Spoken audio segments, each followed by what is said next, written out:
গাছের নিচে বসে আছে পিচ্চি পণ্ডিত। কলেজের সবাই তাকে পিচ্চি পণ্ডিত বলে ডাকে। তার নাম হচ্ছে শাহেদ। গাছের নিচে বসে বন্ধু বান্ধবের সাথে কথা বলতেছে। এমন সময় পিছন থেকে এক বড় ভাই এসে বলতে লাগলো, এই পিচ্চি পণ্ডিত, আমার একটা কাজ করে দিতে পারবে? তুই তো আবার সবাইকে সাহায্য করিস, তাই আমি তোর কাছে আসলাম। আমি জানি তুই আমাকে ফিরিয়ে দিবি না, সেই জন্য তোর কাছে আসলাম। যেহেতু চলে এসেছো তাহলে বলে ফেলো কি করে দিতে হবে। তবে যেই কাজই করে দেই না কেন ওই কাজের জন্য কিন্তু 2000 টাকা ফি দিতে হবে। সামান্য একটা রিলেশন করিয়ে দিবি, এটার জন্য 2000 টাকা দিতে হবে তোকে? তবে এটা কিন্তু চারতার কাছে চিঠিটা দিলে হবে না, দিতে হবে একবারে বড় মাছের ওপরে। যদি পারিস তাহলে আমি 2000 কেন, তোকে 5000 টাকা দিব নগদ। তুমি 2000 টাকা আগে দাও, আমি চিঠি দিয়ে আসার পর না হয় তুমি বাকি 3000 টাকা দিবে। তবে এই চিঠির ভিতরে কি লেখা আছে এটা বলো। আমি আবার চিঠি না পড়ে কাউকে দেই না, যদি আমার মনের মতো না হয়। তোর মনের মতো হতে হবে এমন কোনো কথা আছে নাকি? এটা কিন্তু একদম অন্যায় হচ্ছে। তাহলে আমি পারবো না, আমি এখন ক্লাসে গেলাম, তুমি অন্য কাউকে দেখতে পারো। আদনান ভাই। আচ্ছা শোন, আমি কি লিখেছি। প্রিয় ম্যাডাম, আপনাকে আমি অনেকদিন ধরে ভালোবাসি, কিন্তু বলতে পারি নাই। আজকে আমি আর পারতেছি না, তাই আমি বলে দিতেছি, আপনাকে আমি ভালোবাসি। I love you. আপনি যদি আমাকে ভালোবেসে থাকেন বা আমার সাথে রিলেশন করতে চান, তাহলে কলেজ ছুটির পর একটু কলেজের পেছনে আসবেন, আপনাকে প্রপোজ করব আমি। বাহ, খুব সুন্দর লিখেছো। সবার চাইতে বেশি সুন্দর হয়েছে তোমারটা। এতদিন যাদের রিলেশন করিয়ে দিয়েছিলাম সব চাইতে সুন্দর হয়েছে। আচ্ছা এখন টাকা দাও, এরপরে না হয় আমি চিঠিটা পৌঁছে দিব ম্যাডামের কাছে। কিন্তু কোন ম্যাডামের কাছে দিব এটা তো বললে না। আমাদের কলেজে নতুন যে ইংরেজি ম্যাডাম ঢুকেছে, ওই ইংরেজি ম্যাডামকে দিবি এই চিঠিটা। ম্যাডামের নাম হচ্ছে প্রিয়া। প্লিজ তার সাথে আমার রিলেশনটা করিয়ে দে, পরে যা খেতে চাইবি তাই খাওয়াবো আমি। আচ্ছা টাকা পেয়ে গেছি, চিঠিও পেয়ে গেছি। এই তোরা ক্লাসে যা, আমি চিঠিটা দিয়ে এখনই আসতেছি। এ বলে শাহেদ চলে আসলো ওইখান থেকে। পিয়া ম্যাডামের কেবিনের দিকে এসে দেখে পিয়া ম্যাডামের কেবিনে বসে আছে রাফিয়া ম্যাডাম। রাফিয়া ম্যাডামকে উদ্দেশ্য করে শাহেদ বলতে লাগলো, রাফিয়া ম্যাডাম, প্রিয়া ম্যাডাম কোথায় গেছে? ওনাকে একটু ডেকে দিতে পারবেন? কেন, জরুরি কিছু প্রয়োজন? ম্যাডামকে কিছু বলবে নাকি? বললে আমাকে বলতে পারো, আমি ম্যাডামকে বলে দেবো। ম্যাডাম ওয়াশরুমে গেছে। ও আচ্ছা, এই নেন, এই চিঠিটা দিয়ে বলবেন যে আমি দিয়েছি, আর পড়তে বলবেন কিন্তু। আচ্ছা তুমি ক্লাসরুমে যাও, ম্যাডাম বের হলে আমি চিঠিটা দিয়ে দেবো। এ বলে শাহেদ চিঠিটা দিয়ে চলে আসলো ক্লাসরুমে। অন্যদিকে রাফিয়া ম্যাডাম চিঠিটা খুলে পড়তে লাগলো। চিঠিটা পড়ে মুগ্ধ হয়ে গেল আর মনে মনে বলতে লাগলো, এই পিচ্চিটা দুষ্ট হলেও অনেকটা রোমান্টিক আছে। এত সুন্দর করে লাইনগুলো সাজিয়ে লিখেছে। বিকেলবেলা তো যেতেই হবে, পেছনে না গেলে তো এই দুষ্টটাকে আর পাবো না। অনেক দিনের ইচ্ছে আছে এই দুষ্টটাকে আমি আমার করে নেব, কিন্তু এই দুষ্টটা আমার জালে ধরা পড়ছে না। আজকে তো ধরা পড়তেই হবে। এই চিঠি প্রিয়া ম্যাডামকে দেবো না, আমি দেখি দুষ্ট তুমি কি করো। এ বলে রাফিয়া ম্যাডাম তাড়াতাড়ি করে চিঠিটা পড়ে তার ব্যাগের ভিতর ভরে নিল। বেশ কিছুক্ষণ পর পিয়া ম্যাডাম ওয়াশরুম থেকে বের হয়ে রাফিয়া ম্যাডামকে উদ্দেশ্য করে বলতে লাগলো, কি ব্যাপার ম্যাডাম, কে এসেছিল এখানে? কারো গলা শুনলাম মনে হয়। কে আর আসবে, আমাদের কলেজের ওই দুষ্টু পিচ্চি ছেলেটা এসেছিল তোমাকে খোঁজার জন্য। তুমি এখনো ক্লাসের রুমে যাওনি তো এটা জিজ্ঞেস করার জন্য এসেছিল। ও আচ্ছা, এই পিচ্চিটার জন্য আমি আমার কেবিনে এসেও শান্তি পাবো না। পুরো ক্লাস মাথায় তুলে রাখে, আবার কেবিনে আসলে ও ওরকম করে। আচ্ছা রাফিয়া ম্যাডাম, একটা কথা বললেন তো, এই পিচ্চি তো অনেক আগে থেকে এই কলেজে পড়ে। আমি আসার আগে থেকে মনে হয় সে কি প্রত্যেকটা ছেলে মেয়েকে রিলেশন করিয়ে দিয়েছে নাকি? হ্যাঁ, সে প্রতিদিন মনে হয় একটা বা দুইটা ছেলে মেয়ের রিলেশন করিয়ে দেয়, কিন্তু সে নিজে করে না। তবে আজকে থেকে মনে হয় করতে পারে। একটা চিঠি পেলাম, আমাকে দিয়ে গেল। সে নাকি আমাকে পছন্দ করে। কলেজ ছুটির পর বলেছে যে কলেজের পেছনে যাওয়ার জন্য। ও আচ্ছা, তাহলে তো আপনার ভাগ্য খুলে গেল। এতদিন আপনি যেটা চেয়েছিলেন সেটা পেয়ে যাবেন। তবে একটা কথা, আবার ভুল মানুষের প্রেমে পড়েন না কিন্তু, দেখেন। এই বলে পিয়া ম্যাডাম মুচকি একটা হাসি দিয়ে ওইখান থেকে চলে আসলো বাহিরে। হাঁটতে হাঁটতে চলে আসলো ক্লাসরুমের ভিতরে। প্রবেশ করে একেবারে শাহেদের দিকে তাকালো। এইদিকে শাহেদ ম্যাডামের দিকে একবার তাকিয়ে মুচকি একটা হাসি দিল। পিয়া ম্যাডাম ক্লাস করাতে করাতে চলে আসলো শাহেদের কাছে। শাহেদকে উদ্দেশ্য করে বলতে লাগলো, সাহেব, তুমি নাকি রাফিয়া ম্যাডামকে চিঠি দিয়ে এসেছো। রাফিয়া ম্যাডামকে নাকি তুমি ভালোবাসো। কলেজ ছুটির পর নাকি ম্যাডামের সাথে দেখা করবে কলেজের পেছনে? মানে কি বলতেছেন আপনি এসব? আমি রাফিয়া ম্যাডামকে চিঠি দিতে যাব কেন? আমি তো রাফিয়া ম্যাডামকে পছন্দ করি না। আমি তো পছন্দ করি আপনাকে। আর আপনাকে পছন্দ করলেও কি আপনি আমার প্রতি সাড়া দিবেন না, এটা আমি জানি। আর ওই চিঠিটা দিয়েছিল কলেজের এক বড় ভাই, নাম হচ্ছে আদনান। সে আপনাকে প্রপোজ করতে চেয়েছিল। আমি তো রাফিয়া ম্যাডামকে বলে এসেছিলাম চিঠিটা আপনাকে দেওয়ার জন্য। যাক, রাফিয়া ম্যাডাম পেয়েছে, ভালো হয়েছে। তবে আপনিও যাবেন, না হলে কিন্তু আদনান ভাই আমাকে মেরে ভর্তা বানাবে। কারণ আপনার সাথে রিলেশন করিয়ে দেওয়ার জন্য আদনান ভাইয়ের কাছ থেকে 5,000 টাকা নিয়েছি। এটা আমার বকশিস। ইংরেজি বলতে পারো না, বাংলা তো পটর পটর করে বলে ফেলো, কিন্তু রাতের বেলা এত ভালো ইংরেজি কোথা থেকে লেখো শুনি? গতকালকে দেখলাম ফেসবুকে তুমি লিখেছো, চেহারা দেখে নয় তার মন দেখে আমি প্রেমে পড়েছি, তার রূপ দেখে নয় তার হাসি দেখে আমি মায়ায় পড়েছি, তার ওই দুটি চোখে আমি ডুবে যেতে চাই। এটা কাকে বোঝাতে চেয়েছো বলো তো শুনি? আরে ম্যাডাম, এটা তো এমনিতেই লিখলাম, তবে এটা আপনার জন্য না, এটা অন্য একজনের জন্য লিখেছি। তার দিকে তাকালেই আমার অন্যরকম ফিল হয়। শাহেদ মুখ থেকে অন্য কারোর কথা শুনে পিয়া রেগে গেল। শাহেদের কান ধরে বলতে লাগলো, তুই যাকে পছন্দ করিস তার নাম বল, সে কোথায় থাকে, কি করে, সবকিছু বল। আমি দেখতে চাই সে কেমন, তার কলিজা উঠিয়ে নিব আমি। সে আমার জিনিসের দিকে চোখ দিয়েছে। ম্যাডাম, আপনি এত রেগে যাচ্ছেন কেন? আপনাকে তো আমি কোনো কিছু বলি নাই। আর আমি যে মেয়েকেই পছন্দ করি না কেন, সেই মেয়ে তো আমার বউ হবেই। তাতে আপনার কি? আপনি এখানে কি করবেন শুনি? আপনি একজন ম্যাডাম, আপনাকে আমি অনেক সম্মান করি, তাই বলে কি আপনি এভাবে আচরণ করবেন? হ্যাঁ, আমি এইভাবে আচরণ করব। তোর দিকে যে তাকাবে আমি তার চোখ উঠিয়ে নিব, মনে রাখিস তুই। পিয়া এইসব কথা বলতেছে। দেখতে দেখতে ক্লাস শেষ হয়ে এসেছে। ক্লাস শেষ হতেই পিয়া ম্যাডাম চলে গেল। তার কেবিনে পরবর্তী ক্লাস নেবে রাফিয়া ম্যাডাম। এইদিকে শাহেদের বন্ধু তানভীর বলতে লাগলো, শালা, কন্যা রাশি নিয়ে এসে মেয়েদেরকে এইভাবে টিচ করবি? ভাই, তুই পারিস মেয়েদেরকে পটাতে। আমাদেরকে একটা ব্যবস্থা করে দে। কতবার বলার পরও তুই আমাদেরকে ব্যবস্থা করে দিস না। ভাই, তোদেরকে যদি আমি ব্যবস্থা করে দেই তাহলে তোরা কোনো কিছুই করতে পারবি না, কারণ তোদের মধ্যে সেই দক্ষতা নেই। চলে যাবি নাকি রাফিয়া ম্যাডামের ক্লাসটা শেষ করে এরপরে বাহিরে যাবি? ম্যাডাম তো চলে এসেছে, ক্লাসটা শেষ করে এরপরে না হয় বাইরে বের হই। এইদিকে রাফিয়া ম্যাডাম ক্লাস করাচ্ছে আর মিটমিট করে হাসতেছে। এইদিকে শাহেদ রাফিয়া ম্যাডামের দিকে তাকিয়ে মুচকি মুচকি হাসতেছে। রাফিয়া ম্যাডাম মনে মনে বলতেছে, এতদিন পর আমার দিকে নজর দিয়েছো তুমি, ছোট্ট পাখি। তোমাকে তো আমি খুব আদর যত্নে রাখবো। কখন যে সময়টা শেষ হবে আর তোমার সাথে দেখা হবে কলেজের পেছনে, ইস, ভাবতেই অবাক হচ্ছে। রাফিয়া ম্যাডাম এইসব চিন্তা ভাবনা করতেছে। দেখতে দেখতে ক্লাস শেষ হয়ে গেল। ক্লাস শেষ করে শাহেদ এবং তার বন্ধু বান্ধব চলে আসলো বাহিরে। গাছের নিচে বসে আছে এমন সময় জনি এসে বলতে লাগলো, এই নে শাহেদ, আমার পক্ষ থেকে মিষ্টি খাওয়ালাম। যার সাথে রিলেশন করিয়ে দিয়েছিস তার সাথে কয়েকদিন পর বিয়ে হবে। আমার বিয়ের কথাবার্তা শেষ হয়ে গেছে। ভাই, মিষ্টি খাওয়ালে তো চলবে না, বিয়ের দাওয়াত দিতে হবে আমাদের সবাইকে। এত কষ্ট করে আপনাদের রিলেশন করিয়ে দিলাম, আর আপনি কি না শুধু মিষ্টি খাওয়াচ্ছেন? তোকে তো অবশ্যই দাওয়াত দিব। এখনো বিয়ের কার্ড ছাপানো হয় নাই, ছাপানো শেষ হলে এরপর তোকে দাওয়াত দিব। এই বলে জনি মিষ্টি খাইয়ে ওইখান থেকে চলে গেল। দেখতে দেখতে বিকেল হয়ে আসলো। কলেজ ছুটি দিয়ে দিয়েছে। আদনান শাহেদের কাছ থেকে বিদায় নিয়ে চলে আসলো কলেজের পিছনে। আদনান হাতে একটা ফুল নিয়ে চোখ দুইটা বন্ধ করে দাঁড়িয়ে আছে। এমন সময় রাফিয়া ম্যাডাম আদনানের পিছনে এসে দাঁড়ালো। আদনান লম্বাই যতটুকু, শাহেদও লম্বাই ততটুকু। আদনান কারোর উপস্থিতি টের পেয়ে চোখ দুইটা বন্ধ করে পিছন ফিরে প্রপোজ করতে লাগলো। প্রপোজ করা শেষ হতেই চোখ খুলতে দেখতে পেল রাফিয়া ম্যাডামের পিছনে দাঁড়িয়ে আছে পিয়া ম্যাডাম। রাফিয়া ম্যাডাম আদনানকে জড়িয়ে ধরে বলতে লাগলো, শাহিদকে পাইনি কিন্তু তোমাকে পেয়েছি, আমি এতেই খুশি। তোমার মতো একজন ভালো মানুষকে পেয়ে আমি অনেক খুশি হয়েছি আদনান। এই বলে রাফিয়া ম্যাডাম আদনানকে জড়িয়ে ধরতে যাবে। এমন সময় আদনান রাফিয়া ম্যাডামকে উদ্দেশ্য করে বলতে লাগলো, রাফিয়া ম্যাডাম, আমি আপনাকে চিঠিটা দিই নাই, চিঠিটা দিয়েছি প্রিয়া ম্যাডামকে।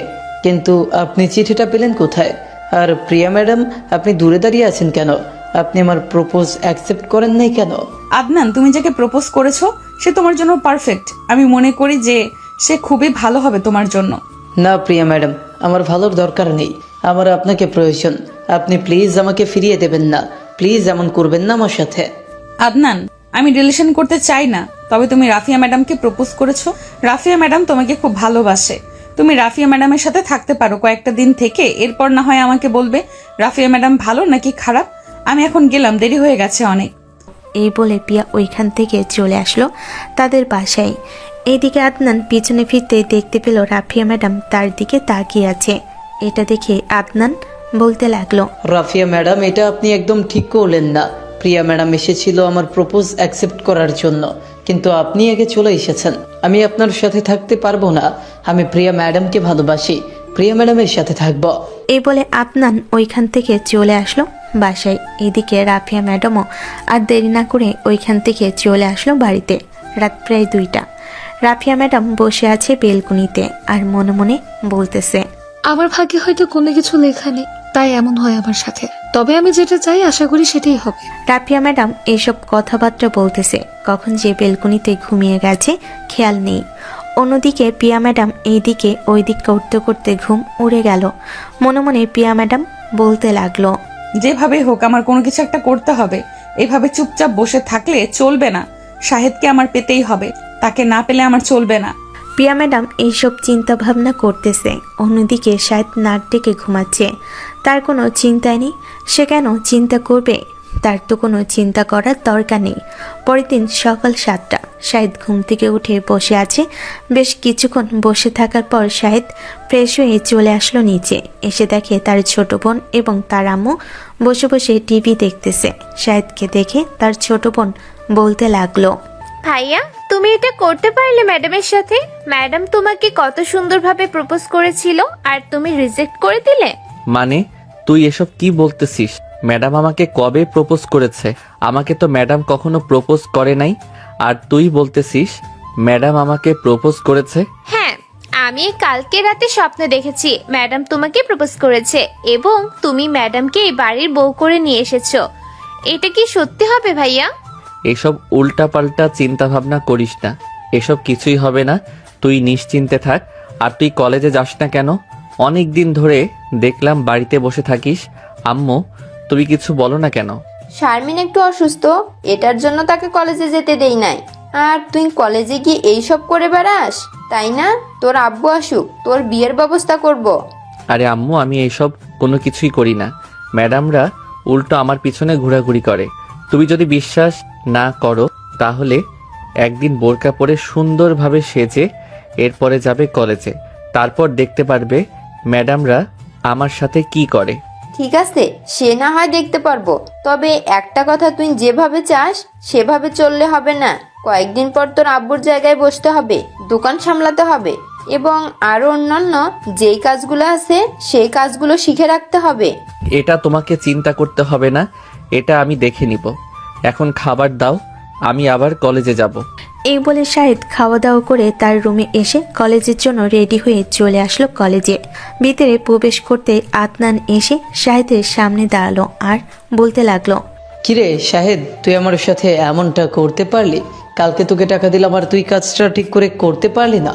কে বলেছে আমি ঠিক করে করি নাই? ঠিক করে না করলে কি ম্যাডাম কলেজের পিছনে যাইতে পারতো নাকি? ম্যাডাম তো সোজা বাড়িতে চলে যেতে পারতো। ম্যাডাম তো কলেজের পিছনে গেছে, আমি তো দেখেছি। হ্যাঁ, পেছনে গেছে, কিন্তু বিষয়টা উল্টো হয়ে গেছে। আমি ম্যাডামকে প্রপোজ করতে গিয়ে রাফিয়া ম্যাডামকে প্রপোজ করে ফেলেছি। এখন তো রাফিয়া ম্যাডাম আমার পিছু ছাড়তেছে না, কি করব তাও বুঝতে পারতেছে না। রাফিয়া ম্যাডামকে কিভাবে বোঝাবো, একটু বুঝিয়ে বলতো আমাকে। আচ্ছা, রাফিয়া ম্যাডাম কি দেখতে খারাপ নাকি কোনো দিক থেকে? আমাকে বলো তো একটু। আমার তো মনে হয় রাফিয়া ম্যাডাম তোমার জন্য পারফেক্ট হবে। তোমার বয়স এবং রাফিয়া ম্যাডামের বয়স একদম পারফেক্ট আছে। পারফেক্ট আছে, তবে এই পারফেক্টে চলবে না। আমার চাইতে আরো ছোট হতে হবে। ছোট না হলে আমি পরিবারকে বোঝাবো কি করে? এটা তোমার ব্যাপার, তুমি কিভাবে তোমার পরিবারকে বোঝাবে এটা তুমি জানো। আমি তোমাকে কিভাবে কি বলবো বলো? আমি যদি একটা বুঝিয়ে দিতে চাই তাহলে তুমি আর একটা বুঝবে, তাই আমি তোমাকে বোঝাতে পারবো না। তুমি যেভাবে ভালো আছো সেইভাবে ভালো থাকো। হ্যাঁ, আমি যেভাবে ভালো আছি সেভাবে ভালো থাকবো, তবে আমার তো একটা সঙ্গী প্রয়োজন। বয়স তো আর কম হয়নি। আমি চাইতেছি যে আমার পছন্দ মতো একজনকে বিয়ে করতে। এখন তুই একটু বলতো, তুই আমার ছোট ভাই, তারপরেও তোর কাছ থেকে পরামর্শ নিতেছি। রাফিয়া ম্যাডামকে বিয়ে করলে সুখে থাকবো নাকি প্রিয়া ম্যাডামকে বিয়ে করলে সুখে থাকবো? আমি তো মনে করি যে রাফিয়া ম্যাডামকে বিয়ে করলে তুমি খুব সুখে থাকবে। ম্যাডাম দেখতে সুন্দর আছে, তবে ম্যাডাম আমাকে পছন্দ করত, কিন্তু ম্যাডামের বয়স হয়েছে, এখন তার সঙ্গী দরকার, তাই হয়তো ম্যাডাম তোমাকে পছন্দ করেছে। এখানে তুমি যদি ম্যাডামের কথায় রাজি না হও তাহলে আমার আর কোনো কিছু করার নেই। আর এই নাও, তোমার কাছ থেকে 5,000 টাকা নিয়েছিলাম না, 2,000 টাকা আমি রেখে দিয়েছি ছোট ভাই হিসেবে, আর বাকি 3,000 টাকা তুমি রেখে দাও। আমাকে দেওয়ার প্রয়োজন নেই, এই টাকাটা তুই কলেজের একটা কাজে লাগিয়ে দিবি। সবাই তো তোর কাছে আসে, যদি কারো প্রয়োজন হয় তাহলে তাকে দিয়ে দিস। আর আমি রাফিয়া ম্যাডামের সাথে কথাবার্তা বলে দেখি, সাথে তুই থাকলে আরো বেশি ভালো হবে। তুই কি একটু সময় দিতে পারবি? তুমি কখন কথা বলতে চাও আমাকে বলো, আমি রাফিয়া ম্যাডামকে ডেকে নিয়ে আসবো। তুই এক কাজ কর, ক্লাস শুরু হতে তো আরো 30 মিনিট বাকি আছে, তুই রাফিয়া ম্যাডামকে ডেকে নিয়ে ক্যান্টিনে আয়। একবারে ক্যান্টিনের শেষের দিকে আসবি, আমি ওইখানে বসে থাকবো। শাহেদ মাথা নেড়ে ওইখান থেকে চলে আসলো রাফিয়া ম্যাডামের কেবিনের সামনে। এসে দেখে রাফিয়া ম্যাডাম প্রিয়া ম্যাডামের সাথে কথা বলতেছে। শাহেদ রাফিয়া ম্যাডামকে ইশারা দিতে সে চলে আসলো বাহিরে। তারপর শাহেদ বলতে লাগলো, ম্যাডাম আপনি একটু আমার সাথে ক্যান্টিনে আসেন, ওইখানে আপনার জন্য একজন অপেক্ষা করতেছে। হয়তো আপনি আপনার মনের মানুষকে পেয়ে গেছেন। এতদিন তো আমার পিছনে ঘুরঘুর করেছেন, কিন্তু আমি আপনাকে পাত্তা দেই নাই, তাই আপনার জন্য নতুন একজন খুঁজে দিয়েছি। কালকে যে আপনাকে প্রপোজ করেছিল, আজকে সে আপনার জন্য পারফেক্ট হয়ে বসে আছে। হয়তো আপনাদের বিয়েও হতে পারে। চলেন তাহলে এখন। অন্যদিকে প্রিয়া ম্যাডাম বিষয়টা বুঝতে পেরে তাড়াতাড়ি করে রাফিয়া এবং শাহিদের পিছু করে চলে আসলো ক্যান্টিনে। এসে দেখে রাফিয়া ম্যাডাম, আদনান আর শাহিদ বসে বসে কথা বলতেছে। আদনান রাফিয়া ম্যাডামকে উদ্দেশ্য করে বলতে লাগলো, ম্যাডাম কিভাবে যে কি বলি, আপনি আমার বড় নাকি ছোট তা বুঝতে পারতেছি না। আপনি আমার বড় হবেন, কিন্তু আমি এখন চিন্তা ভাবনা করতেছি আপনাকে যদি বিয়ে করি তাহলে বাড়ির মানুষ কি বলবে আমাকে। আপনার বয়সটা অনেক বেশি হবে হয়তো। আমার বয়স বেশি না, আমার বয়স খুবই অল্প। তুমি চাইলে আমার আইডি কার্ড দেখাতে পারি। আমার বর্তমান বয়স মাত্র 20, রানিং চলছে। এই দেখো আমার আইডি কার্ড, একদম অরিজিনাল এবং জন্ম নিবন্ধনও আছে। ম্যাডাম রিলেশনে যেতে পারবো না, ডাইরেক্ট বিয়ে করতে হবে আমাকে, পারবেন তো? অবশ্যই পারবো, তবে তুমি আমার বাড়িতে বিয়ের প্রস্তাব নিয়ে যাও। আশা করি আমার বাড়ি থেকে ফিরিয়ে দেবে না। কবে নিয়ে যাবে আমাকে একটু বলো, আমি ওই দিন কলেজ থেকে ছুটি নেব।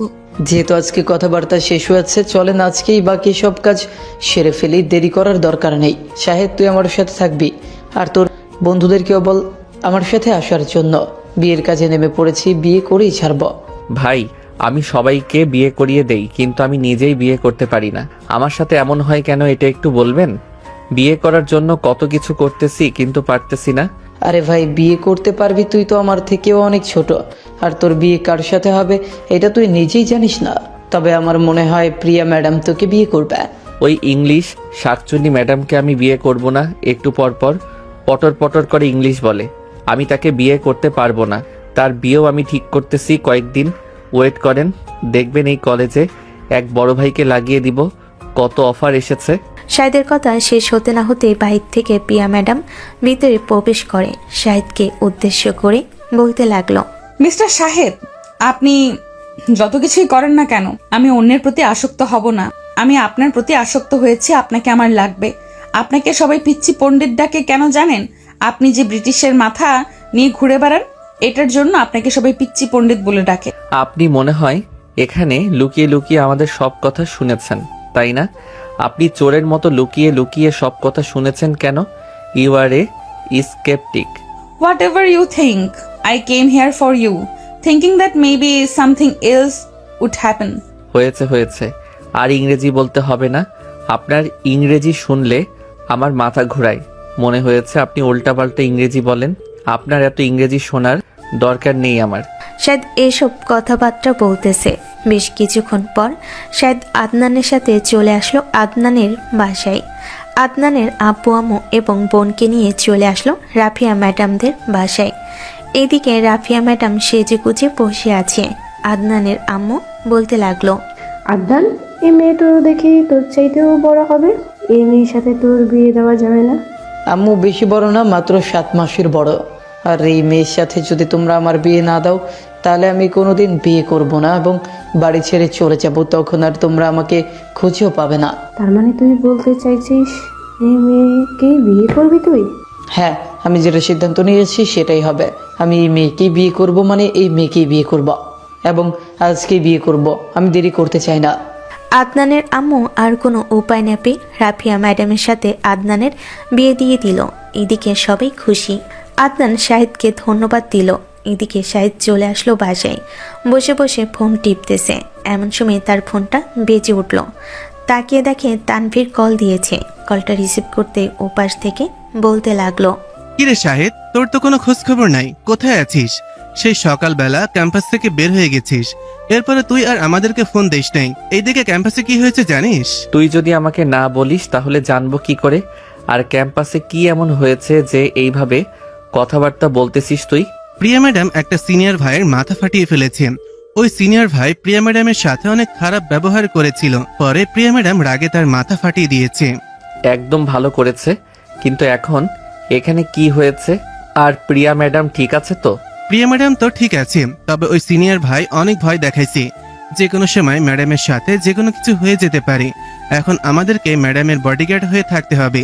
তুই যদি এখন প্রিয়া ম্যাডামের ওপর নজর না রাখিস তাহলে যে কোনো সময় যে কোনো কিছু হয়ে যেতে পারে। কেন যে এসব আমার সাথেই হয় বুঝি না আমি। আমাকে একটু তোরা বুঝিয়ে বলতে পারবি কেন এসব আমার সাথে হয় বারবার? যাই হোক, ম্যাডাম তো এখন বাসায় আছে আর ম্যাডামের নাম্বার আছে আমার কাছে। আমি ম্যাডামকে ফোন দিতেছি, দেখি ম্যাডাম কি করে। আর কালকে সকাল থেকে ম্যাডামের সাথে সাথে থাকতে হবে। হ্যাঁ, আরিফের বাড়িতে তো ম্যাডামের বাড়ির পাশেই। আরিফকে বলছি সকালে ম্যাডামের পিছে পিছে আসার জন্য। যদি কোনো বিপদ হয় তাহলে সাথে সাথে আমাদেরকে ফোন দিতে। আর তোর বাইক তো সবসময় রেডি রাখবি, যে কোনো সময় বের হতে হবে আমাদেরকে যদি ম্যাডামের কোনো কিছু বিপদ হয়। ঠিক আছে, এটা নিয়ে চিন্তা করিস না, আমি বের হতে পারবো যে কোনো সময়। আচ্ছা রাখলাম তাহলে, এখন আমি ম্যাডামকে ফোন দেই। এই বলে শাহিদ তানভীরের কলটা কেটে দিয়ে ফোন দিল পিয়া ম্যাডামকে। পিয়া ম্যাডাম কলটা রিসিভ করে শাহিদকে উদ্দেশ্য করে বলতে লাগলো, এই তুই সারাদিন কোথায় ছিলি? তোকে যে আমি খোঁজাখুঁজি করতেছি, তুই কলেজে ছিলি না কেন? আদনানের সাথে সারাদিন কেন তোদের বাসায় থাকতে হবে? দরকার ছিল, তার জন্যই তো আমি তাদের বাসায় গিয়েছিলাম। আর আপনি তো সবকিছুই জানেন, তাহলে আপনি কেন এভাবে কথাবার্তা বলতেছেন আমার সাথে? এমনিতেই কথাবার্তা বলেছি, আর আমি তোকে আগামী 4 মাসের সময় দিলাম। 4 মাসের মধ্যে তুই আমাকে বিয়ে করবি, আর যদি বিয়ে না করতে পারিস তাহলে আমি তোকে তুলে নিয়ে এসে বিয়ে করব, এই বলে দিলাম। আপনি মনে হয় আমাকে ভয় দেখাচ্ছেন, তাই না? আমাকে এমন ভয় দেখালে চলবে না। আমি ভয় পাই না আপনাকে। আপনি ইংরেজি ম্যাডাম, ইংরেজি কথা বলবেন, বাংলায় কথা বলার শোভা পায় না। ফোন রাখলাম, এখন রাত অনেক হয়েছে, ঘুমাবো, কালকে আবার কলেজে যেতে হবে। তুই ঘুমাতে পারবি না, আজকে সারা রাত আমার সাথে কথা বলবি তুই, এবং এখন থেকে প্রতিদিন কথা বলতে হবে। তোর এত কোনো কিছু জানি না, আমি যা বলবো তাই করতে হবে। পারবো না আপনার এত কথা শুনতে। আপনি কে যে আপনার এত কথা শুনতে হবে? এখনো আপনার সাথে আমার কোনো সম্পর্ক হয় নাই, আর আপনি এভাবে আমাকে আদেশ করতেছেন। আমি কে এটা না হয় পরে জানতে পারবি, এখন এত কিছু বলার মুড নেই আমার। তুই আমার মুড ঠিক করার জন্য কিছু বল। শাহিদ পিয়ার মুড ঠিক করার জন্য শায়েরি শোনাতে লাগলো। বেশ কয়েকটা শায়েরি শোনানোর পর পিয়া বলতে লাগলো, এখন ঘুমা তুই, রাত অনেক হয়েছে। আর কালকে সকাল 8টার দিকে আমাদের বাড়ির সামনে থাকবি, আমাকে নিয়ে যাবি আমাদের বাড়ি থেকে। আমার কাছে এত টাকা নেই যে আপনাকে প্রতিদিন গিয়ে নিয়ে আসতে পারবো। তোর অ্যাকাউন্ট নাম্বার দে, আমি তোর নাম্বারে টাকা পাঠিয়ে দিতেছি। আর কত পাঠাতে হবে বল? এটাই আমার নাম্বার, বিকাশ, নগদ সবকিছুই আছে। বেশি পাঠাতে হবে না, 40-50 পাঠিয়ে দিলেই হবে। আমার অ্যাকাউন্টে 45 আছে, আমি পাঠিয়ে দিতেছি। টাকা গেলে আমাকে জানাবি। এই বলে পিয়া তার অ্যাকাউন্টে 45,225 টাকা ছিল, পুরো টাকাই পাঠিয়ে দিল। শায়দ এটা দেখে পুরোই অবাক, কি বলবে বুঝে উঠতে পারছে না। সাথে সাথে পিয়া আবারও কল দিয়েছে। কলটা রিসিভ করতে শাহিদ বলতে লাগলো, এত টাকা পাঠিয়েছেন কেন? আমি তো আপনার সাথে মজা করে বলেছিলাম যে 40-50 পাঠানোর জন্য, আর আপনি 45 পাঠিয়ে দিয়েছেন। হ্যাঁ পাঠিয়ে দিয়েছি। এখান থেকে তোর যতটুকু প্রয়োজন ততটুকু খরচ করবি, এবং প্রয়োজন ছাড়া টাকা খরচ করবি না, এই বলে দিলাম। এখন তাহলে ঘুমা, সকালে তাড়াতাড়ি চলে আসিস। শায়দ কিছু বলতে যাবে, ঠিক তখনই ফোনটা কেটে গেল। শায়দ আর কিছু না বলে ফোনটা চার্জে রেখে ঘুমিয়ে এসে বাড়ি জমালো। পরের দিন সকাল 7টা। শায়দ ঘুম থেকে উঠে ফ্রেশ হয়ে বসে আছে, এমন সময় তার ফোনটা বেজে উঠল। তাকিয়ে দেখে প্রিয়া ম্যাডাম কল করেছে। কলটা রিসিভ করতেই ওপাশ থেকে প্রিয়া বলতে লাগলো, শাহেদ, ঘুম থেকে উঠেছিস? হ্যাঁ, ঘুম থেকে উঠেছি 8টা বা 8:30টার দিকে। আসলে চলবে না নাকি এর আগে আসতে হবে? 8:30টার দিকে আসলেই চলবে, আমি তোর জন্য অপেক্ষা করব 8:30টার দিকে বাহিরে। ঠিক আছে, আমি 8:30টার দিকে চলে আসবো। শায়দ আরও 2-3 মিনিট কথা বলে কলটা কেটে দিয়ে নিচে এসে খাওয়া দাওয়া করে চলে আসলো রুমে। বেশ কিছুক্ষণ বসে আছে শায়দ। এমন সময় ঘড়ির দিকে তাকাতেই দেখতে পেল 8টা 10 বাজে। এটা দেখে তাড়াতাড়ি করে তার বাইক নিয়ে চলে আসলো পিয়া ম্যাডামদের বাড়ির সামনে। এসে দেখে পিয়া দাঁড়িয়ে আছে। শায়দ পিয়াকে নিয়ে ওইখান থেকে চলে আসলো কলেজ মাঠে। বাইক পার্কিং করে ওইখান থেকে পিয়াকে নিয়ে চলে আসলো তার কেবিনে। পিয়াকে বসিয়ে রেখে শায়দ চলে আসলো গাছের নিচে। এমন সময় কলেজের এক সিনিয়র বড় ভাই এসে শায়দকে উদ্দেশ্য করে বলতে লাগলো, শাহেদ, তোর সাথে আমার কিছু কথা আছে, তুই একটু ওইদিকে আই তো। ওই দিকে যেতে পারবো না, যা বলার এখানেই বলেন। সবাই আমাকে এখানেই সব কিছু বলে যায়, আপনি এখানে বলেন। আর আপনাকে তো কলেজে তেমন বেশি দেখি নাই, নতুন এসেছেন নাকি? নতুন আসলে কি তোকে চিনতে পারতাম নাকি? নতুন আসি নাই, অনেক আগে থেকে এই কলেজে পড়ালেখা করি, কিন্তু কলেজে বেশি আসি না। কয়েকদিন ধরে রেগুলার আসা হচ্ছে। আর গতকালের প্রিয়া ম্যাডামকে প্রপোজ করলাম, কিন্তু প্রিয়া ম্যাডাম আমার গালে চড় মেরেছে। শুনলাম তোর সাথে নাকি প্রিয়া ম্যাডামের খুব গভীর সম্পর্ক। তোকে আঘাত করলে তো প্রিয়া ম্যাডামের আঘাত পাবে, তাই না?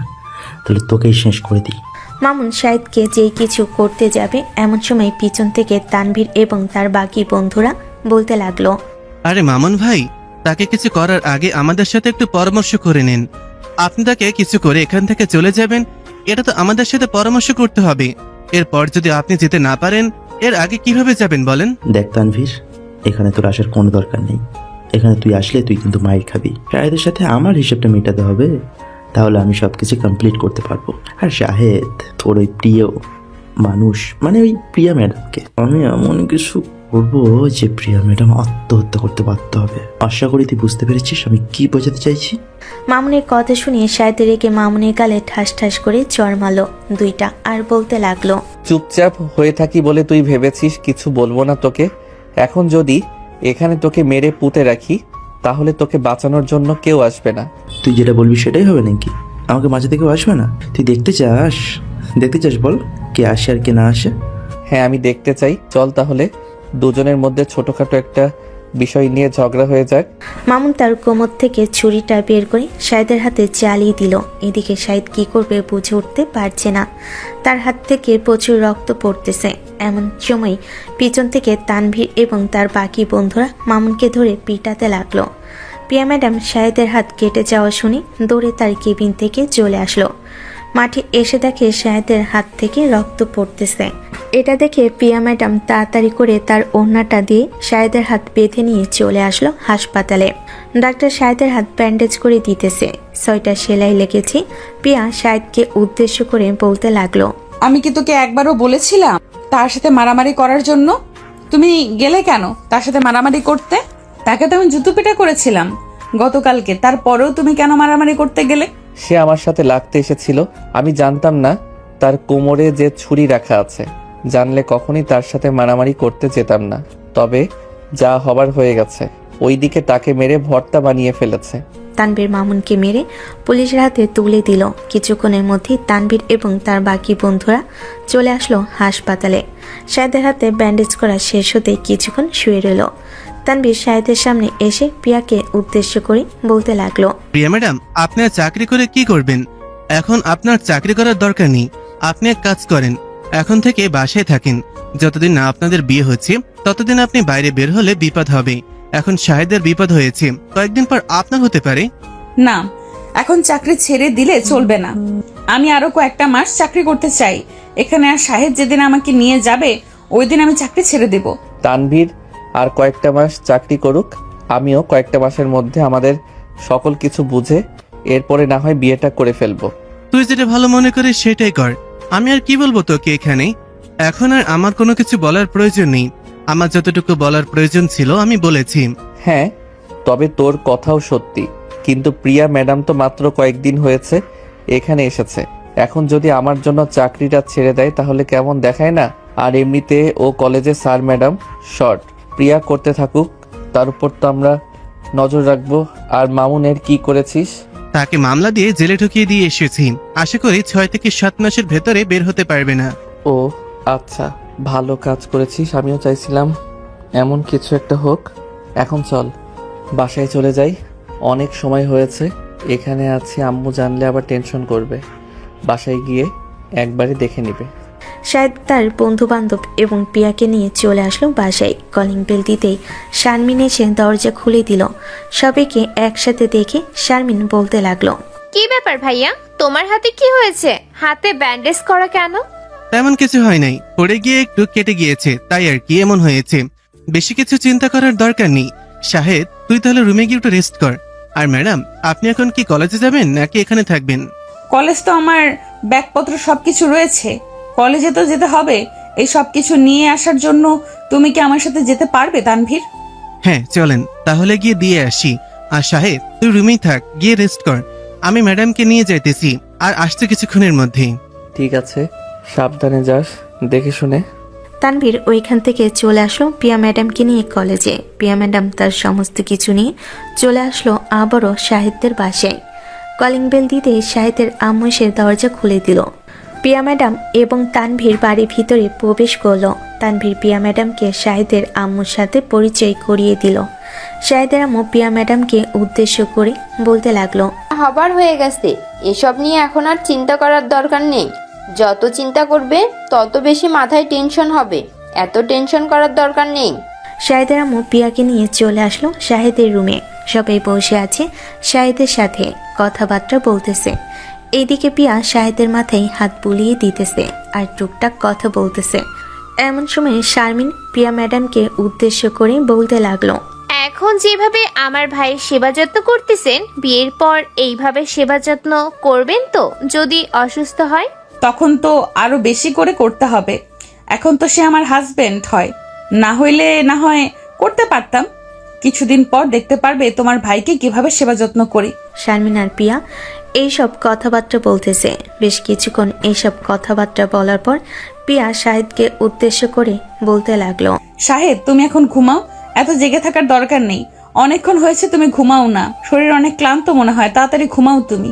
2 ঘন্টা পর তোমাকে ডেকে উঠিয়ে খাওয়া দাওয়া করিয়ে এরপরে আমি বাসায় যাব। এই বলে পিয়া শাহেদকে ঘুম পাড়িয়ে চলে আসলো নিচে। অন্যদিকে তানভীর এবং তার বাকি বন্ধুরা বিদায় নিয়ে সেই কখন চলে গেছে শাহেদের বাড়ি থেকে। দেখতে দেখতে দুপুর হয়ে এসেছে। দুপুরে খাওয়া দাওয়া শেষ করে পিয়া চলে আসলো তাদের বাসায়। পিয়া তার আম্মুর সাথে বসে আছে।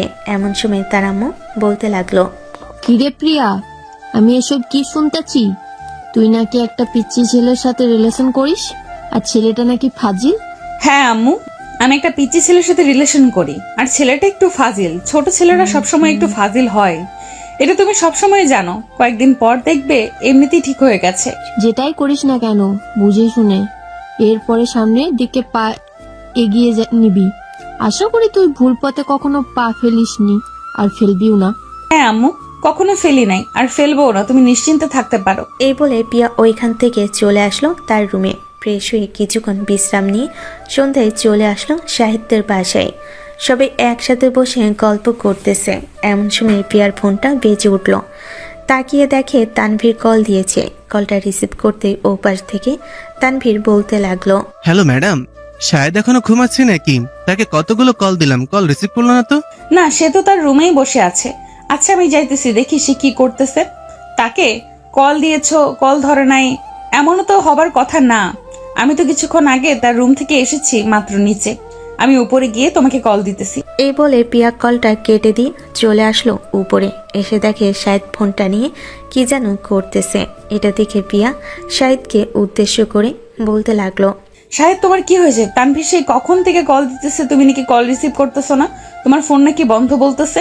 আমার ফোন পানিতে পড়ে গিয়েছিল, বন্ধ হয়ে গেছে, তাই খোলার চেষ্টা করতেছি। ও আচ্ছা, এই নাও কথা বলো। তানভীর আবার কল দিয়েছে। শাহেদের কলটা রিসিভ করে কানে কাছে নিতেই ওপাশ থেকে তানভীর বলতে লাগলো, শাহেদ, আমার কথাগুলো মন দিয়ে শোন। প্রিয়া ম্যাডামকে এখন বাড়ি থেকে বের হওয়ার কোনো প্রয়োজন নেই। মামুন নাকি টাকা খাইয়ে থানা থেকে বের হয়ে গেছে। আশা করি তোদের ওপরে অনেক কোনো বড় অ্যাটাক হতে পারে, সাথে আমার ওপরেও। আমাদেরকে নিয়ে চিন্তা করিস না, আমরা সবাই একা থাকি, আমাদের কোনো কিছু হবে না। আচ্ছা, তুই কোনো চিন্তা করিস না, এমন কোনো কিছুই হবে না। তোরা শুধু সাবধানে থাকিস, তাহলেই হবে। আর আমাকে কিছুটা সুস্থ হতে দে। ওই মামুনের কি অবস্থা করি তুই খালি দেখবি। শাহেদ আরো কিছুক্ষণ কথাবার্তা বলে ফোনটা কেটে দিল। এইদিকে পিয়া শাহেদকে উদ্দেশ্য করে বলতে লাগলো, কি হয়েছে আবার? ওই ছেলেটা কি কিছু করার চেষ্টা করেছে নাকি তানভীরদের? না, কিছু করার চেষ্টা করে নাই, তবে সে নাকি টাকা খাইয়ে থানা থেকে বের হয়ে গেছে। এখন আমাদের উপর অ্যাটাক হতে পারে বা তাদের উপরেও, এটা সে জানিয়েছে।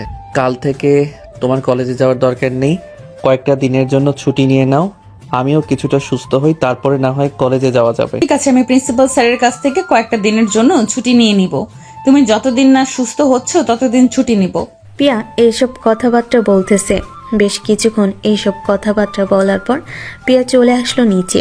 অন্যদিকে শাহেদ চুপচাপ রুমের ভিতর বসে আছে। এমন সময় তার একটা বন্ধুর কথা মনে পড়ে গেল। সে পুলিশের চাকরি নিয়েছে। সিমটা পিয়ার মোবাইলে ভরে কল দিল সেই বন্ধুকে। বেশ কিছুক্ষণ পর সে কলটা রিসিভ করে বলতে লাগলো, কিরে শাহেদ, এতদিন পর আমার কথা মনে পড়লো তোর? হঠাৎ কি দরকার রে? কল দিয়েছিস? আর কেমন আছিস? এই তো আছি কোনো রকম। আর একটা জরুরি দরকারে কল দিয়েছি। একটা ছেলে আমার হাত কেটে ফেলেছে এবং আমার বউকে ডিস্টার্ব করতেছে। তুই কি কিছু একটা করতে পারবি? সে জেলে ছিল, পরে টাকা খাইয়ে বের হয়ে গেছে। আচ্ছা, তুই একটু আমাকে সাহায্য কর। তার একটা ছবি এবং সে কোথায় থাকে আমাকে লোকেশনটা পাঠা। বাকি কাজ আমি করে নিতেছি। ধন্যবাদ বন্ধু তোকে। আর আমাদের বাড়ি থেকে ঘুরে যাস, যেহেতু এই দিকে আসবি। আচ্ছা, কালকে যখন তোদের এলাকায় যাব তখন না হয় তোদের বাড়ি থেকে ঘুরে আসব। আর শুনলাম তুই নাকি রিলেশন করতেছিস, তাও আবার তোদের কলেজের ম্যাডামের সাথে নাকি? হ্যাঁ, হয়ে গেছে। আর কি, তবে ম্যাডামটা হচ্ছে ইংলিশ ম্যাডাম। বাংলা একটু কম বোঝে, ইংরেজিতে পটর পটর করে। হাসান এইসব কথাবার্তা বলতেছে শাহেদের সাথে। বেশ কিছুক্ষণ কথাবার্তা বলে কলটা কেটে দিল। এইদিকে শাহেদ তার রুমের ভিতরে বসে আছে। রাতে খাওয়া দাওয়া শেষ করে শাহেদ ঘুমের দেশে পাড়ি জমালো। পরের দিন সকাল 10টা। শাহেদ ঘুম থেকে উঠে ফ্রেশ হয়ে নিচে আসতে দেখতে পেল সবাই বসে আছে। শাহেদ সবার সাথে খাওয়া দাওয়া করে গল্প করতেছে। এমন সময় তার ফোনটা বেজে উঠল। তাকিয়ে দেখে হাসান কল দিয়েছে। কলটা রিসিভ করতেই ওপাশ থেকে হাসান বলতে লাগলো, শাহেদ, মামুনকে ধরা হয়ে গেছে। আমি কিছুক্ষণের মধ্যে তোদের বাড়িতে আসতেছি। ঠিক আছে, তুই বাড়িতে আয় তাহলে, আমরা আছি। শাহেদ কলটা কেটে দিয়ে অপেক্ষা করতে লাগলো। বেশ কিছুক্ষণ পর হাসান চলে আসলো শাহেদের বাড়ির সামনে। কলিং বেল দিতেই শাহেদের আম্মু গিয়ে দরজা খুলে দিল। হাসান ভিতরে প্রবেশ করে শাহেদের আম্মুকে সালাম করে বলতে লাগলো, আন্টি কেমন আছেন? অনেকদিন পর আপনার সাথে দেখা হয়েছে, প্রায় 3 থেকে 4 বছর পর। আলহামদুলিল্লাহ ভালো আছি। তুমি কেমন আছো হাসান? আমিও আলহামদুলিল্লাহ ভালো আছি। হাসান বাড়ির ভিতরে এসে সবার সাথে কথাবার্তা বলতে লাগলো। বেশ কিছুক্ষণ কথাবার্তা বলে দুপুরে খাওয়া দাওয়া করে হাসান শাহেদের কাছ থেকে বিদায় নিয়ে চলে আসলো তার নিজ গন্তব্যে। রাত প্রায় 2টা। পিয়া শাহেদের সাথে ফোনে কথাবার্তা বলতেছে। এমন সময় শাহেদ পিয়াকে উদ্দেশ্য করে বলতে লাগলো, প্রিয়া, কাল থেকে আমি কলেজে যাব, সাথে তুমিও যাবে। মামুনকে তো ধরে নিয়ে গেছে, আশা করি সে আর জেল থেকে বের হতে পারবে না। ঠিক আছে, কাল থেকে না হয় কলেজে যাওয়া যাবে। তবে তুমি ঠিক আছো তো? তোমার কোনো সমস্যা হবে না তো? আমি তো চাইছিলাম যে তুমি পুরোপুরি সুস্থ হলে এরপরে কলেজে যাওয়ার জন্য, কিন্তু তুমি কালকে যাওয়ার জন্য বলতেছো। হ্যাঁ, কালকেই যাওয়ার জন্য বলতেছি। কালকে না গেলে হবে না, কয়েকদিন পর তো আবার পরীক্ষা আছে। শেষ পরীক্ষা দিয়ে এরপরে আর পড়ালেখা করব না ভাবতেছি। পড়ালেখা চালিয়ে যাও, কলেজে তো তেমন বেশি যেতে হয় না। তুমি কাজের পাশাপাশি কলেজও করতে পারবে। এটা না হয় পরে দেখা যাবে, তবে চিন্তা ভাবনা আছে যে আর পড়ালেখা করব না। যতটুকু পড়েছি ততটুকু দিয়ে আশা করি চালিয়ে নিতে পারবো। পিয়া এইসব কথাবার্তা বলতেছে। বেশ কিছুক্ষণ এইসব কথাবার্তা বলার পর শাহেদ কলটা কেটে দিয়ে ঘুমিয়ে এসে পাড়ি জমালো। পরের দিন সকাল 7টা। শাহিদ ঘুম থেকে উঠে ফ্রেশ হয়ে নিচে আসতেই দেখতে পেল শারমিন খাবার রেডি করতেছে। শারমিনকে দেখে শাহিদ বলতে লাগলো, কিরে তুই কি কলেজে যাবি না নাকি? আর তোর কি হয়েছে এমন যে তুই কলেজে যেতে পারবি না? কলেজ যাব তো আজকে থেকে, আর তেমন বেশি কোনো সমস্যার হয় নাই। ডাক্তার দেখিয়েছি, ওষুধ দিয়েছে, ঠিক হয়ে যাবে। ও আচ্ছা, এখন তাহলে আজকে কলেজে যাস, আমিও কলেজে যাব। খাবার দে। শাহিদ খাওয়া দাওয়া করে চলে আসলো তার রুমে। কলেজের জন্য রেডি হয়ে চলে আসলো নিচে। এসে দেখে রিক্সা দাঁড়িয়ে আছে। বেশ কিছুক্ষণ পর শাহিদ রিক্সা নিয়ে ওইখান থেকে চলে আসলো কলেজে। মাঠের ভিতরে প্রবেশ করতে দেখতে পেল কয়েকজন শিক্ষার্থী গোল হয়ে দাঁড়িয়ে আছে। এটা দেখে শাহিদ তাদের কাছে যেতেই দেখতে পেল একটা মেয়ে নিচে বসে আছে। মেয়েটাকে দেখে কেমন যেন চেনা চেনা লাগছে। ভালো করে তাকিয়ে দেখে ফারিয়া বসে আছে নিচে। ফারিয়াকে দেখে শাহিদ বলতে লাগলো, কিরে ফাবিয়া, তোর এইরকম অবস্থা কে করেছে?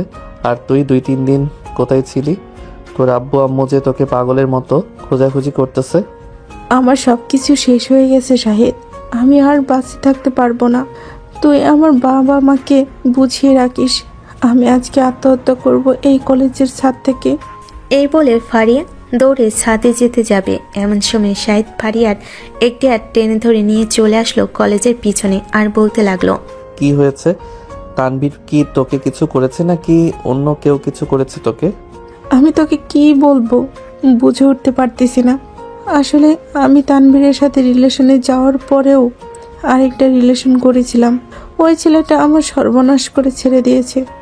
2-3 দিন আমাকে একটা হোটেলে আটকে রেখে আমাকে অনেক নির্যাতন করেছে। আর কালকে রাতে ও জোর করার পর আমি অজ্ঞান হয়ে যাই। এরপরে আর কোনো কিছু মনে নেই। সকালে জ্ঞান ফিরতেই দেখতে পাই আমার চারপাশে কয়েকজন মানুষ দাঁড়িয়ে আছে। ওরা মনে হয় আমার জ্ঞান ফিরেছে। ফারিয়ার কথা শুনে শাহিদ ঠাস ঠাস করে ফারিয়ার গালে চড় মেরে দিল। এমন সময় পিছন থেকে তানভীর শাহিদকে উদ্দেশ্য করে বলতে লাগলো, ভাই তাকে মেরে আর কি হবে, তার চাইতে ভালো হবে তুই আমাদেরকে মেরে ফেল। আমি অনেক বড় ভুল করেছিলাম তার সাথে রিলেশনে গিয়ে। মানুষ বলে না, যে মেয়ে চাহিদা যত বেশি থাকে ওই মেয়ে ততটা লাগে, ঠিক তার সাথে সেম একই হয়েছে। আমাকে দিয়ে তার হতো না, তাই অন্য একজনের কাছে গিয়েছে, বেশ ভালো হয়েছে। আর ফারিয়া, তোমাকে আমি বলে দিতেছি, তুমি আর কোনোদিন আমার সামনে এসে দাঁড়াবে না। তোমার এই নির্লজ্জ মুখ আমি আর দেখতে চাই না। তুমি এখানে আত্মহত্যা করলেও কেউ তোমাকে বাধা দেবে না। শাহেদ, চল আমার সাথে। যে মেয়ে নিজের সতীত্ব রক্ষা করতে পারে না সে মেয়ে আর কি পারবে? এখন তো নিজের জীবন শেষ করে দিয়েছিস তুই, ভালো টাকা পয়সা ইনকাম করতে পারবি তুই। শুধু শুধু এইভাবে কারোর সাথে রিলেশনে না গিয়ে তোর মতন অন্য মেয়েদের সাথে গিয়ে টাকা ইনকাম কর, তুইও চলতে পারবি, তোর বাবা মাও কিছুই বলবে না। এই বলে তানভীর শাহিদের হাত ধরে টানতে টানতে নিয়ে চলে আসলো ক্লাসরুমে। রিপন তানভীরকে উদ্দেশ্য করে বলতে লাগলো, তানভীর, এত চিন্তা ভাবনা করিস না। তুই তাকে যা বলেছিস একদম ঠিক কথা বলেছিস। তার একটা দিয়ে হতো না, তার 2টা লাগতো, তাই এমন করেছে। এখন তুই তোর মতো চলাচল কর আর তাকে তার মতো চলাচল করতে দে। রিপন, তুই এটা একদম ভুল বলেছিস। তাকে তার মতো চলাচল করতে গেলে হবে না, দেখবি উল্টো আমরা ফেসে যাব। আমরা ফেসে যাব কেন? সে তো আরেক ব্যাটার লগে প্রীতি করছে, এখানে আমরা ফাঁসার কি আছে? তুই একদম চুপচাপ থাকবি, কোনো কথা বলবি না। রিপন এইসব কথাবার্তা বলতেছে। বেশ কিছুক্ষণ এইসব কথাবার্তা বলার পর ক্লাসরুমের ভিতরে প্রবেশ করলো পিয়া। তানভীরের সামনে এসে তানভীরকে উদ্দেশ্য করে পিয়া বলতে লাগলো, কি ব্যাপার তানভীর, তুমি ফারিয়ার সাথে কি করেছো? ফারিয়া তোমার নামে প্রিন্সিপাল স্যারের কাছে বিচার দিয়েছে। সে আমার নামে কি বিচার দিয়েছে একটু বলতে পারবেন? এরপর তার ব্যবস্থা কিভাবে করতে হয় আমি করব। তুমি নাকি তার সাথে জোর করে সম্পর্ক করেছো আর এখন বিয়ে করতে চাচ্ছ না, এইসব নিয়ে আলোচনা হচ্ছে। এই শাহেদ, চল আমার সাথে। ওই মেয়েকে আজকে বোঝাবো সে কেমন আর আমি কেমন। এই বলে তানভীর ওইখান থেকে চলে আসলো প্রিন্সিপাল স্যারের কেবিনে। এসে দেখে ফারিয়া বিচার দিতেছে তানভীরের নামে। তানভীরকে দেখে প্রিন্সিপাল স্যার বলতে লাগলো, ছি তানভীর, ছি, আমি তোমাকে এত ভালো ভেবেছিলাম আর তুমি কিনা এরকম কাজ করলে। কখনো ভাবতেই পারি নাই তুমি এরকম কাজ করতে পারবে। প্রিন্সিপাল স্যার, আপনি বিষয়টা যেভাবে নিতেছেন বিষয়টা ওই রকম না। ফারিয়া অন্য একটা ছেলের সাথে রিলেশন করে, তার সাথে সম্পর্ক করেছে।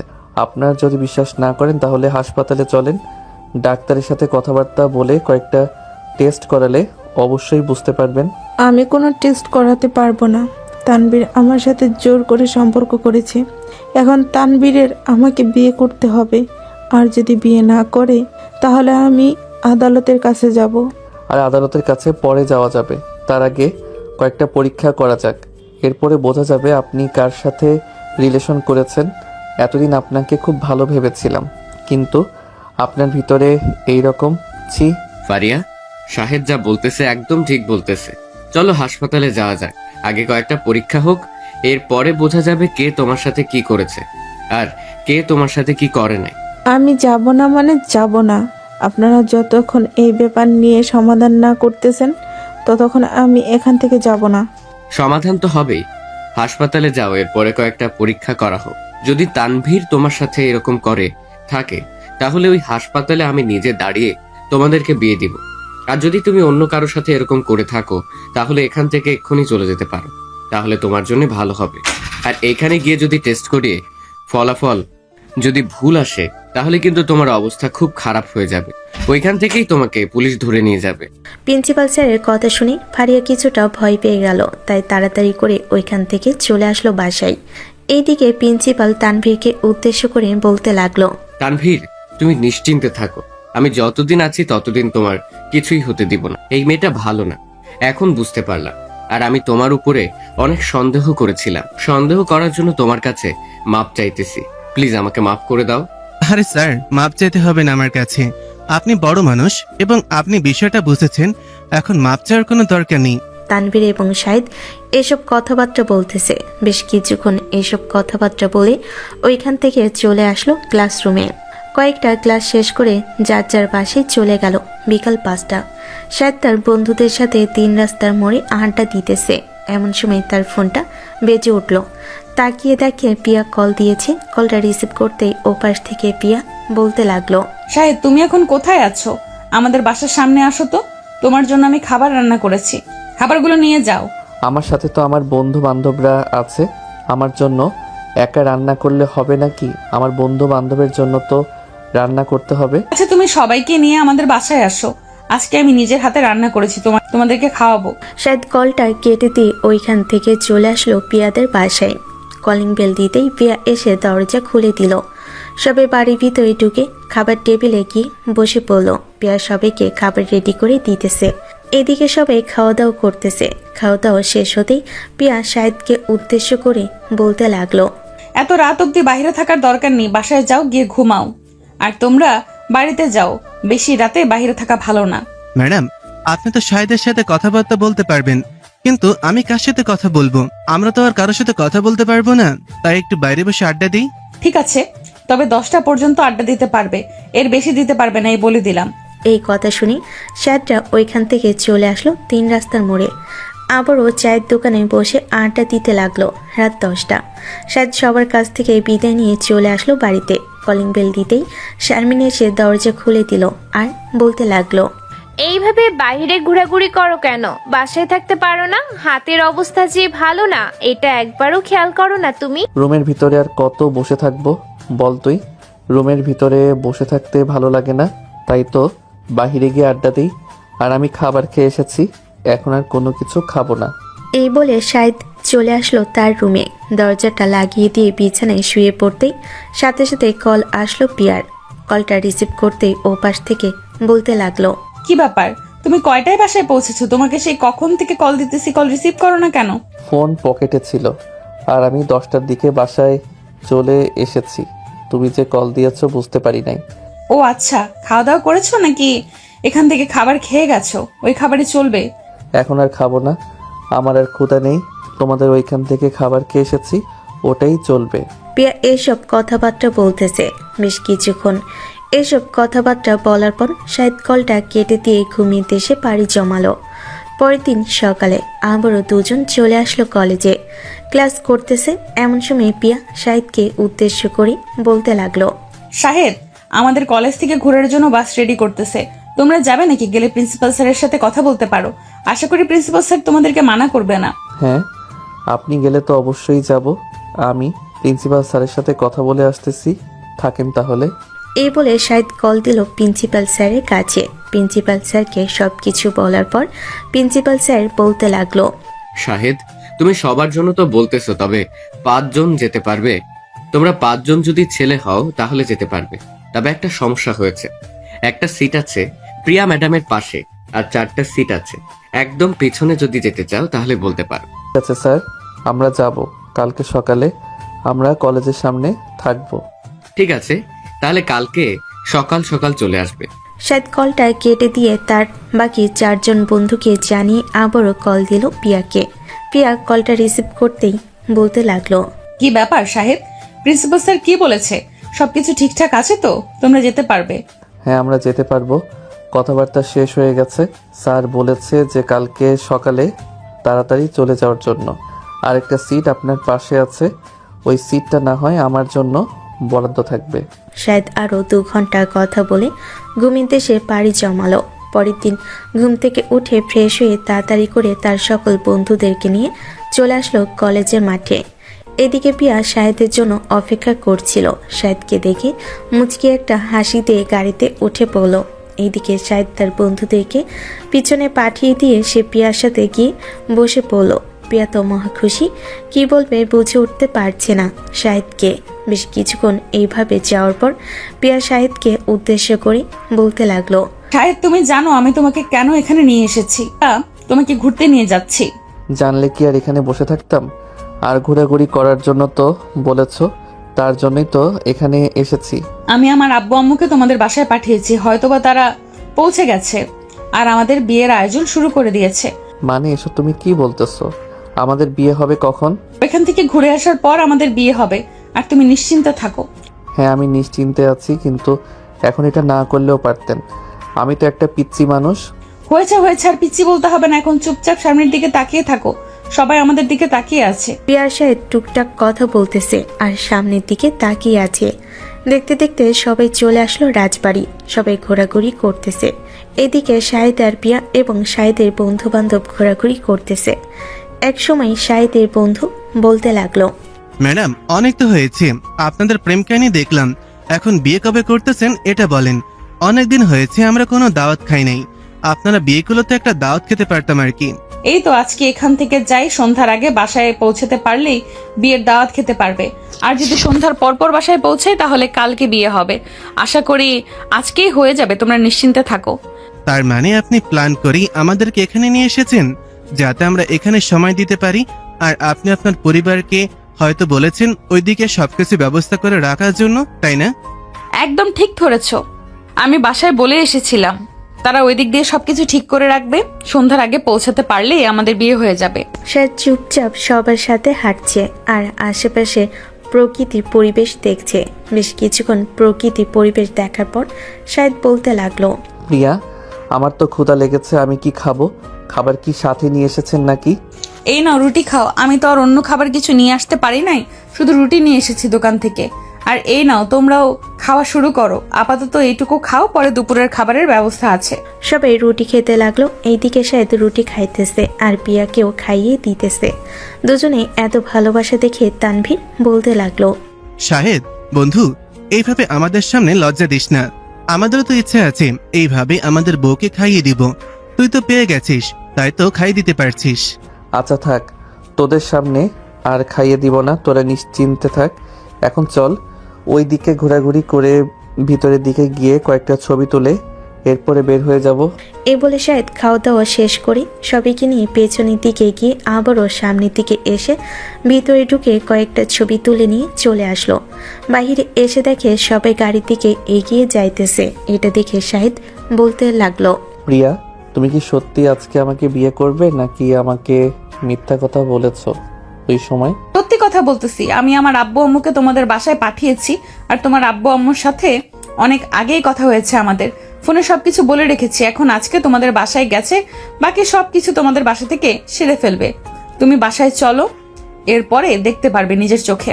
শাহেদ আর পিয়া গাড়িতে উঠে খাওয়া দাওয়া করে বসে রইল। বেশ কিছুক্ষণ পর ড্রাইভার রওনা দিল কলেজের দিকে।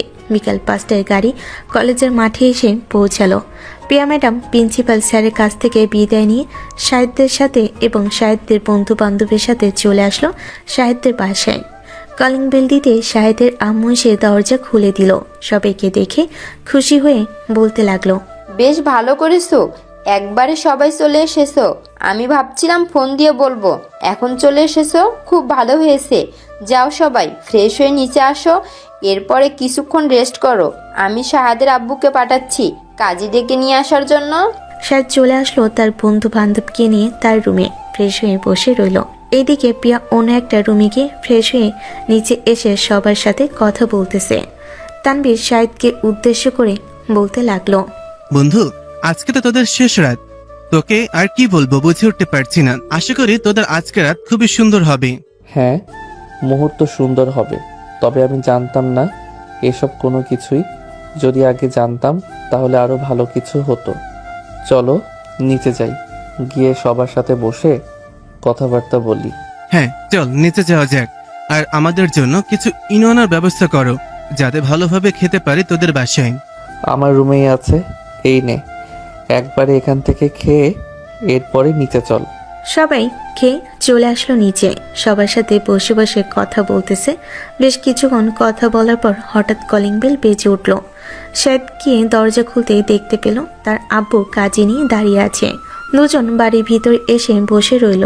কাজী তার সকল কিছু লেখালেখি শেষ করে তাদের বিয়েটা পড়িয়ে দিয়ে চলে গেল। এদিকে শাহেদ তার বন্ধু বান্ধবদেরকে খাবার দিতেছে। সন্ধ্যা 7টা বাজে। সবাই খাওয়া দাওয়া শেষ করে কিছুক্ষণ রেস্ট করে শাহেদ এবং পিয়াকে নিয়ে চলে আসলো উপরে। বিছানাটা ভালোভাবে বাসর ঘরের মতো সাজিয়ে দিল শাহেদের বন্ধু বান্ধব। এদিকে শাহেদ তার বন্ধু বান্ধবের সাথে কথাবার্তা বলতেছে, অন্যদিকে পিয়া আরেকটা রুমে বসে যে রেডি হচ্ছে একা একা। দেখতে দেখতে রাত 10টা বেজে গেল। এদিকে তানভীর তার বন্ধু বান্ধব এবং শাহেদকে উদ্দেশ্য করে বলতে লাগলো, এই এখন চল আমরা বাসায় যাই, অনেক রাত হয়ে গেছে, তাড়াতাড়ি চল। আর শাহেদ সুখী জীবন করতে থাকুক বাসায়, আমরা বাসায় গিয়ে বিয়ের জন্য আবদার করতে থাকি। না, আবদার করলে হবে না, গিয়ে ডাইরেক্ট একটা মেয়ে বিয়ে করে নিয়ে বাসায় উঠে পড়, এরপর নিজেরাই দেখতে পারবি কেমনে বিয়ে করিয়ে দেই তোদের। হ্যাঁ এটাই করতে হবে এখন। তাহলে আমরা যাই। আর তুমি এখন বাসর ঘরে স্বপ্ন পূরণ করো। তুমি তো আমাদেরকে বলেছিলে এক রাতের ভেতরে 2টা বেবি আনবে। আমরা দেখতে চাই তুমি কিভাবে আনো শাহেদ বাবু। এখন তাহলে আমরা গেলাম। এই বলে তানভীর এবং বাকি সবাই ওইখান থেকে চলে গেল। এদিকে শাহেদ পাশের রুমে এসে দেখে পিয়া রেডি হয়ে বসে আছে। পিয়াকে রেডি হয়ে বসে থাকতে দেখে শাহেদ পিয়াকে কোলে করে নিয়ে চলে আসলো তার রুমে। তারপর কোল থেকে নামিয়ে দিয়ে দরজাটা ভালোভাবে লাগিয়ে দিয়ে বলতে লাগলো, বাহ, একা একা সাজুগুজু করেছো, তোমাকে তো পরীর চাইতেও সুন্দর লাগে। এমনিতেই তো তুমি একটা পরী, আবার সাজুগুজু করেছো, এখন তো পরীর চাইতেও বেশি সুন্দর লাগতেছে। হয়েছে, আর বলতে হবে না, এখন চলো নামাজ আদায় করে এরপরে বাকি সবকিছু করা যাবে। এই বলে শাহেদ পিয়াকে নিয়ে নামাজ আদায় করে বিছানায় এসে বসে পড়ল। বেশ কিছুক্ষণ বসে থাকার পর পিয়া বলতে লাগলো, এইভাবে তাকিয়ে তাকিয়ে কি দেখছো তুমি? তোমার বন্ধুদের সাথে কি কথা বলেছো? আর তানভীর তোমাকে কি বলেছে? আমি তো সবকিছু শুনে ফেলেছি। এখন দেরি না করে তাড়াতাড়ি শুরু করো, আমিও দেখতে চাই এক রাতের ভিতরে কিভাবে আনো তুমি। নিজে তো একটা পিচ্ছি, আরো 2টা পিচ্ছি আনার চেষ্টা করবে সে নাকি, দেখবো কিভাবে আনো। এখন তাহলে আমি আমার কাজ শুরু করে দেই নাকি আর একটু দেরি করব? দেরি করতে হবে না, তুমি তোমার কাজ শুরু করো, আমিও দেখতে চাই কিভাবে তুমি করতে পারো। পিয়ার কথা শেষ হতে না হতে শাহেদ পিয়ার ঠোঁটে মুখে ঘাড়ে বিভিন্ন জায়গায় চুমু দিতেছে এবং ঘন ঘন নিঃশ্বাস ফেলতেছে। এইদিকে পিয়া আস্তে আস্তে শাহেদের সাথে সাড়া দিতেছে। বেশ কিছুক্ষণ এইভাবে সাড়া দেওয়ার পর শাহেদ বলতে লাগলো। শাহেদ তার কাজ শুরু করে দিল। এইদিকে পিয়া চোখ বন্ধ করে আছে। শাহেদ পিয়াকে জড়িয়ে ধরে আদর করতেছে। এরপর কি হয়েছে আর বলতে পারছি না, কারণ লাইট বন্ধ করে দিয়েছে। পিয়া বাকিটা ইতিহাস, বাকিটা না হয় কালকে সকালে পিয়ার কাছ থেকে জেনে নেবেন। আজকে তাহলে এখানেই সমাপ্ত করি। আল্লাহ হাফেজ।